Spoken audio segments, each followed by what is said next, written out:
where we talk matters politics. My name is Asbeta Adhiambo. Many institutions prefer to let a few students become student leaders.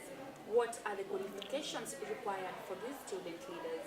Fatma Sago reports. Student leadership has grown in so many institutions over the recent past years. What exactly motivates them? Is it the fame, need to serve, or is it just a stepping stone to bigger opportunities?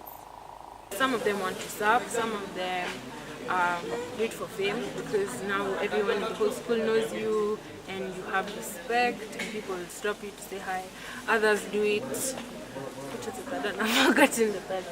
But then the interesting thing is there are people who are already serving the student government and they're actually the students and they're not in student government. That's the interesting thing about that. Do the leaders accomplish what they want or what they promised? A lot of times they don't. Most of them, it's all about fame, and also probably the good is offered probably by Daystar.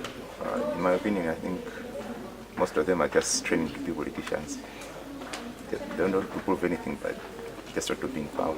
Let's find out what the experts think about student leadership in Daystar University. It depends with who wants to be a student leader where. My inspiration was mostly to be able to offer solutions to issues facing students, find better ways to represent them.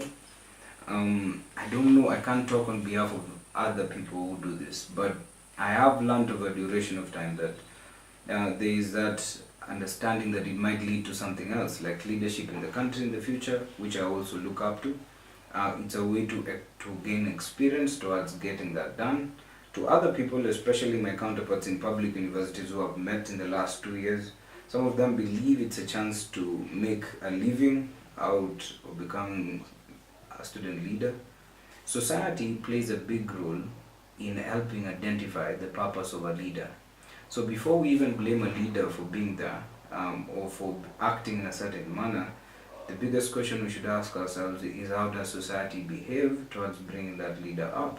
Leadership is about making others better as a result of your presence and making sure that impact lasts in your absence. True leaders don't create followers, they create more leaders. The task of the leader is to get his people from where they are to where they have not been. This is what all leaders should strive to achieve in their terms in office. The very essence of leadership is that you have a vision.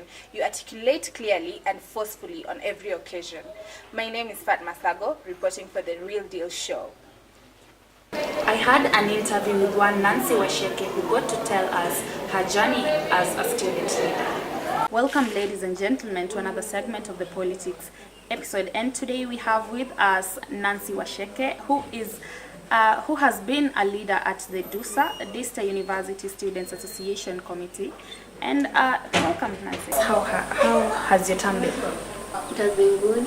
I can say 90% of it was enjoyable, and I loved being in that position. So were you having any leadership positions elsewhere before that? Yes. In my primary school, in class 8 and 7, I was the class prefect. In high school, from 4 and 3, I was the class prefect. What really motivated you to take a leadership post that is so high in the university? I believe in myself. It's not about the position, but your abilities. Yeah, maybe. And then it's not good. I needed to maximally exercise my leadership skills, so I needed to go for them. Okay. So you had a manifesto when you were getting in office. Yeah. Do you feel like you have fulfilled what you promised in the manifesto? Yes. I fulfilled most part of it.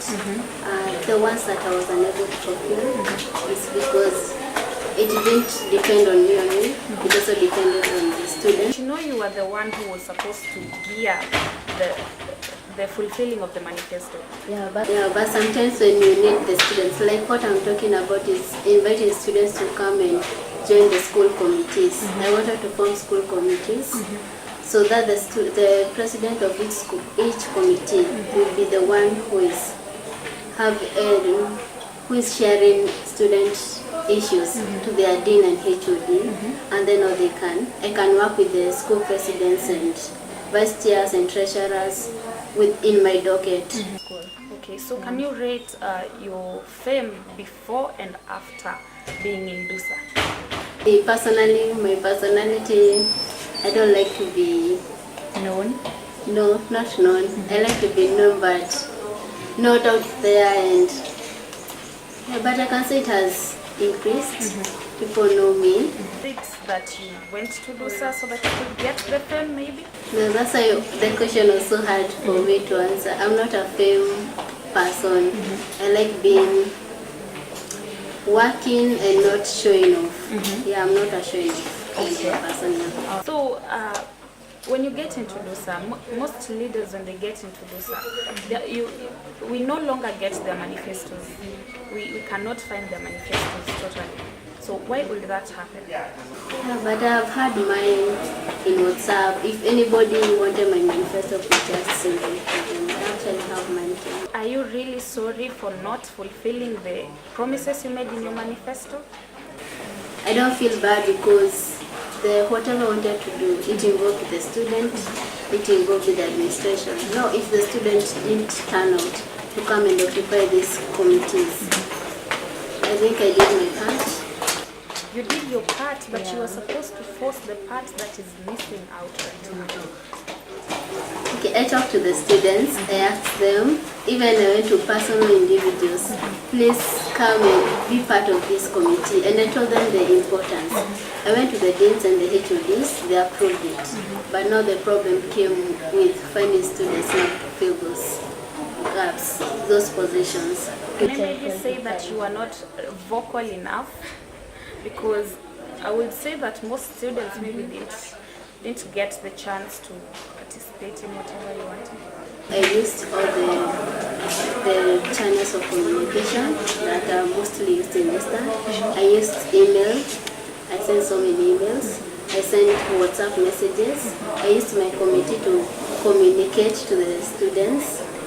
I even went mouth to mouth, face-to-face communication, and they still did turn out. Tell us why you got to vie for the seat in the second round when other people had already submitted their applications. For the second nomination. Yeah.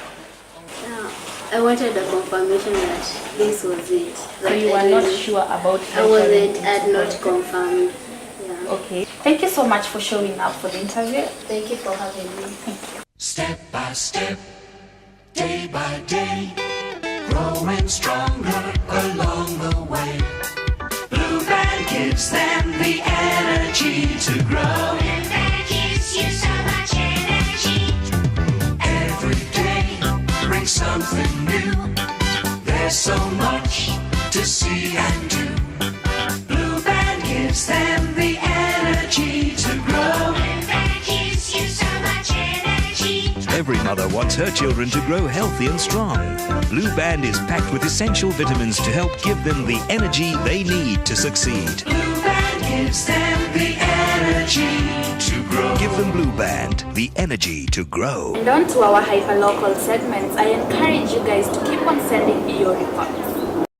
Hi, my name is Yanita Rita and I'm reporting for The Real Deal Show, and today's question is, what do you think drives students to vie for seats, and do you think they serve for the good of the students?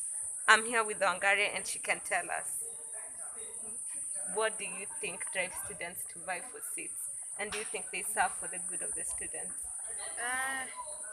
Okay, I would say most of the thing mostly that would drive them is the fact that they are not really pleased with what is being done around, and that by vying for a seat they would be able to handle, to change the issues, or to somehow put situations under control.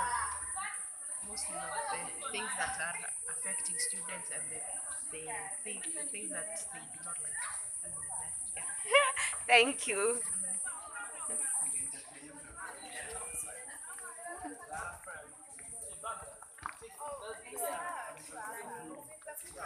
Madam President, I have a question for you. Okay.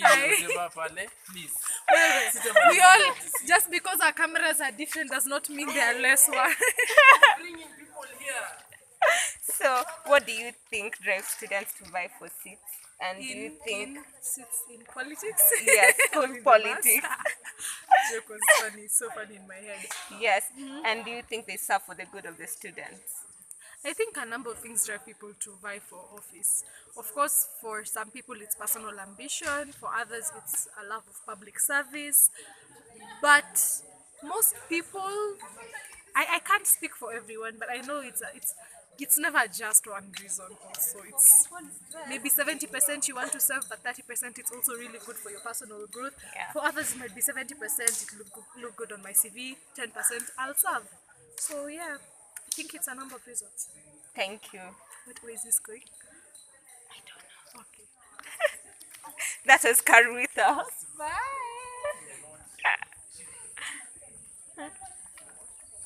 So, you've heard what they've had to say, and I was your host for today. Have a good day. Thank you for watching. Make sure you watch out for our next episode where we'll be talking matters technology.